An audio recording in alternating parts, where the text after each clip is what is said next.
very good evening, guys, and this is our rapid thermal annealing furnace.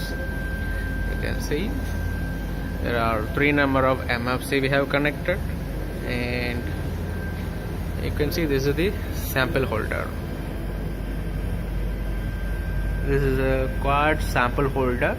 You can place your sample right here, and this is 100 mm diameter. There is a thermocouple also we have connected, and you can, this will show the thermocouple temperature right here. It's external, and this sample holder can be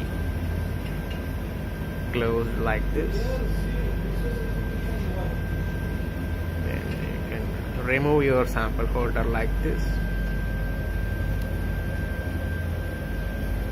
And this is a quartz tube, and this tube diameter is 120 mm, and you can see the thermocouple outside, and this is the infrared heating elements.